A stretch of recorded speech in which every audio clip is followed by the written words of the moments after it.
सच साहिब। सच साहिब। आपका नाम क्या है? सम्राट दास।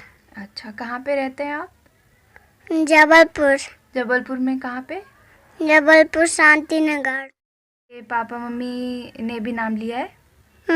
आपके गुरुजी का नाम क्या है? सरूर रामपाल जी महाराज की सच साहिब जी। अच्छा सच साहिब। सच साहिब। भगत जी, आपको गुरुजी की वाणियाँ आती हैं? कौन सी वाणी आती है, बोलिए। पत्थर पूरे हरी मिले तो मैं पूजू पहाड़, तो से तो चक्की भली पीछे खाए जग संसार। कामी के रोधी लालची इन पे भक्त न हुए, भक्ति करे कोई सु जात बरन को खुल कोई। अमर करूँ सतलोक पठाऊं ताते बंदी छोड़ कहाँ। अलर पक अनुराग है सुन मंडल है थी, दास गरीब उधारिया सदगुरु मिले कबीर। गुरु जी तुम न भूलिए चाहे लाख लोग मिल जाए, हमसे तुमको बहुत है तुमसे हमको ना है।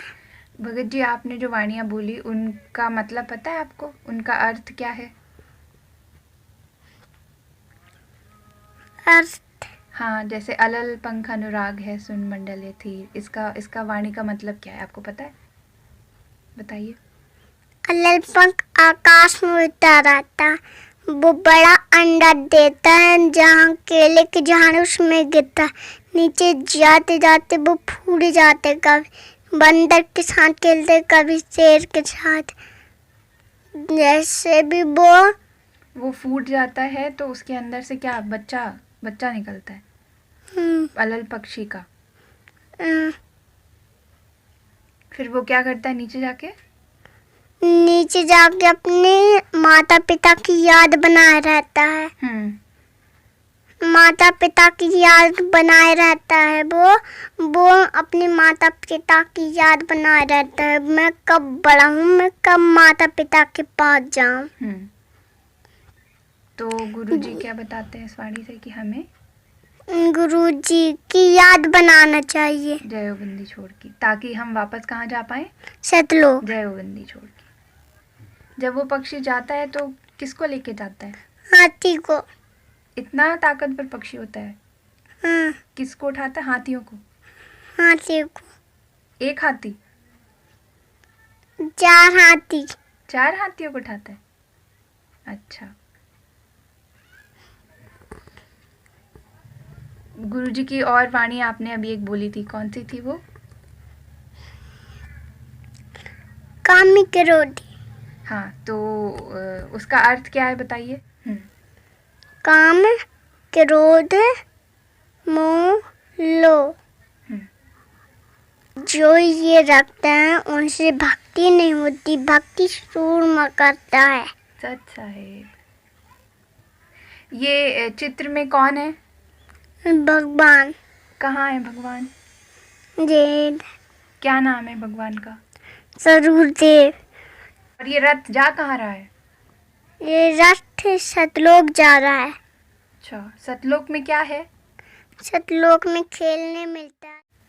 अच्छा, और भक्ति करके हमें क्या मिलेगा? क्यों भक्ति करनी चाहिए हमको? को भक्ति इसलिए करनी चाहिए कि हमको कुछ गुटखा नहीं खाना, सुपारी नहीं खाना है, मार्क्स नहीं खाना है और तम्बाकू नहीं खाना है। हम ये सब नहीं खाएंगे तो कहाँ जा पाएंगे? सतलोक। और गुरुजी का आपको ज्ञान अच्छा लगता है? सुनते हो सत्संग? क्या क्या सुना अभी तक? कुछ याद है? सत्संग सुना है, आरती सुनी है। हाँ, सत्संग में क्या बताते हैं गुरुजी, आपको कुछ याद है? गुरुजी बताते हैं जो टीवी देखता है वो कच्चा पक्का रह जाता है। अच्छा, और गुरुजी ने और क्या क्या मना किया है, और क्या नियम है गुरुजी के भक्ति करने के? गुरुजी ने मना किया है कुछ जो देता है वो उसकी चीज नहीं खाना है। अच्छा, और टीवी वगैरह देखना है, गाने सुनने हैं क्या? नहीं। डांस करना है क्या? नहीं। आप क्यों सतलोक जाना चाहते हो? सतलोक इसलिए जाना चाहते हैं कि बहुत दुख नहीं, यहाँ बहुत दुख है। यहाँ पे दुख कैसे है, क्यों, क्या करना पड़ता है? काम करना पड़ता, वहाँ काम नहीं करना पड़ता। अच्छा, यहाँ पे क्या काम करते हो आप? यहाँ पे दवाई खानी पड़ती, बुखार चढ़ती है। अच्छा, तो क्या सतलोक में बुखार नहीं आती? और क्या करते हो यहाँ पे? यहाँ पे सब कुछ होता है, गिर जाते हैं, खून निकलता है। और वहाँ सतलोक में? सतलोक में गिरते नहीं है। यहाँ पास टेंशन होती है, वहाँ टेंशन नहीं होती। अच्छा, आपके घर में मम्मी क्या बोलती है? बोलती हैं काम करो, यहाँ काम करना पड़ता है। आप क्या काम करते हो? यहाँ पे खाना खाना पड़ता है, पढ़ाई करना पड़ता है और खेलना पड़ता है। और वहाँ सतलोक में क्या करना पड़ेगा आपको? खाना खाना है और पढ़ाई नहीं करना, खेलने जाना है। अच्छा, वहाँ पढ़ाई नहीं है? नहीं। इसलिए आपको सतलोक जाना है। देव जी की जय। सच साहिब। क्या नाम है भगतमती आपका? राधा दासी। क्या नाम है भगत जी? दशरथ दास। आपने कब गुरुजी से नाम दीक्षा ली? 2015 में। अच्छा जी। और आपका बेटा सम्राट दास जिससे अभी हमने बात करी, तो आपने कैसे उसको मतलब भक्ति पे लगाया, कैसे गुरुजी की भक्ति बताई जो कि वो इतने अच्छे से करने लगा? तो सब मालिक की दया है भगत जी।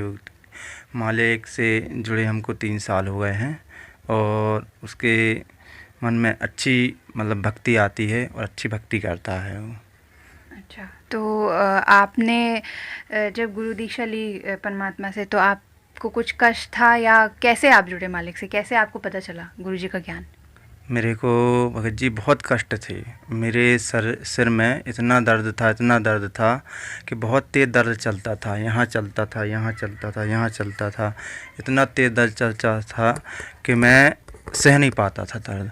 और जब दर्द नहीं सह पा रहा था तो मैं सल्पास की गोली ले आया था मैं खाने के लिए कि मैं दर्द नहीं सह पा रहा तो मैं सल्पास खा लूँ। तो फिर आपको इतनी तकलीफ़ थी तो आपने मतलब आत्महत्या करने तक की सोची कि आप सल्फास की गोली ले आए। तो आपको फिर कैसे मतलब ये ज्ञान हुआ कि मुझे, आप दूसरी तरफ वो हुए कि किस तरह से आपको ये ज्ञान मिला गुरुजी का? मेरे जिया जी हैं गोटे गांव में, तो उनने बताया कि एक बार सतगुरु देव के यहाँ जाके देखो आप, सतगुरु रामपाल जी महाराज हैं, वहाँ आके जाके देखो आप, तो हो सकता है तुमको आराम लग जाए। तो मैंने कि नहीं ऐसे गुरुजी को मैंने बहुत देखा है, बहुत जगह छड़वाने गया, कहीं आराम नहीं लगा। फिर उसके बाद में मैं सतगुरु रामपाल जी महाराज के यहाँ गया, नाम लिया पर्यट में, पनागर पर्यट में। फिर जैसे मैं अंदर गया तो वैसे ही मेरा आधा दर्द ख़त्म हो गया। लाभ तो मेरे को बहुत मिले हैं। पहले मैं जब मालिक से नहीं जुड़ा था, मैं बहुत लड़ता था घर में, हर बात में गाली देता था अपनी भगतमती को, हर बात में गाली देता था जी। और बहुत मारता भी रहा उनको, बहुत मारता रहा उनको। फिर जब मालिक से जुड़ा हूँ तो सब मेहनत बंद कर दिए हैं। अच्छा, मतलब आपका कहना है कि घर में कलेश बहुत होता था, लड़ाई होती थी आप लोगों की, और फिर गुरुजी से नाम दीक्षा लेने के बाद आपने ये सब कुछ छोड़ दिया जी। तो भगत जी जो बता रहे हैं क्या ये सच है, और आप क्या बोलना चाहते हो इस पे? उनका जो आचरण पहले था और अब था उसमें क्या अंतर है? जी, भगत जी बहुत लड़ते थे, मारते पीटते थे, यानी कि सास ससुर भी रहते थे और हम लोग यानी कि बहुत लड़ते थे, मारते रहे, पीटते रहे, भगा देते करते रहे। आपको उनका आचरण में जो भी ये परिवर्तन दिखा, तो आपको क्या लगता है ये क्या क्या कारण? हाँ, बहुत अच्छा लगता है अब, यानी कि अच्छे से रहने लगे हैं, अच्छे से बोलने लगते। नहीं तो पहले तो खाना में भी नमक तेज हो जाता तो मिर्ची तेज हो जाती, जो फेंक देते रहे। क्या ये सही बोल रही हैं? सत्य बात है, मैं बहुत मारता था। अगर ज़रा सा भी नमक तेज होता रहा तो मैं थाली भी फेंक देता रहा खाना की, और उनको मारता भी रहा बहुत जी। फिर खाना दूसरा बनाना पड़ता रहा मेरे को, उस हिसाब में बहुत से काम रहते रहे, मगर इनके लिए खाना बनाना पड़ता रहा दूसरा, यानी कि जाए ना भूखे, मगर ये दोबारा फिर वो खाना खाते ही नहीं थे जी। मैं दुकान से आता रहा तो मैं हर बात में गाली दे के इनसे कहता था पानी लेके आ, गाली दे के जी, बहुत मारता रहा। मतलब आपके अंदर ऐसा स्वभाव था, आप क्रोधी भी थे, पर एकदम से क्या वजह इतना परिवर्तन, इतना बड़ा परिवर्तन? तो आप इसके विषय में कुछ कहना चाहेंगे गुरु जी के ज्ञान से? जी, सतगुरुदेव की दया से, उनका ज्ञान मिला जब से, मालिक की दया से मैं बहुत सुधर गया हूँ और आप कोई मेरे में ऐब नहीं है। और आप क्या कहना चाहेंगे बंदी छोड़ सतगुरु रामपाल जी महाराज जी ने आपके परिवार के ऊपर, सभी के ऊपर इतनी बड़ी दया करी है, तो आप और क्या कहना चाहते हैं? मैं हर भगत समाज को यह संदेश पहुंचाना चाहता हूं मालिक की दया से कि मालिक से नाम लें और अपना कल्याण करवाएं। मैं सबसे ये कहना चाहता हूं साहब जी। तो जैसा हमने देखा कि भगत जी का पूरा परिवार, जिनके घर में भी काफ़ी समस्याएं थी और जो उनके घर में गृह कलेश भी था, तो ये संत रामपाल जी महाराज जी से नाम दीक्षा लेने के बाद इनके घर का गृह कलेश जो ख़त्म हुआ, ये हमें दर्शाता है कि किस तरीके से एक समाज सुधार कर रहे हैं संत रामपाल जी महाराज जी अपने ज्ञान से। वो हमें सच्चा मार्ग भक्ति का भी बता रहे हैं, हमें परमात्मा कौन है और कहाँ है और कैसे मिलता है ये बता रहे हैं, और साथ ही साथ हमें यहाँ रहने की राह भी बता रहे हैं, इस धरती पे, इस दुनिया में रहने की राह भी बता रहे हैं कि हमें किस आचरण से रहना चाहिए, एक घर में पति पत्नी, और कैसे व्यवहार रहने चाहिए हमारे। तो ये हमें एक बहुत अच्छी जीने की राह हमें मिली है संत रामपाल जी महाराज जी के द्वारा। सत साहिब जय। बंदी छोड़ के सत साहिब जय।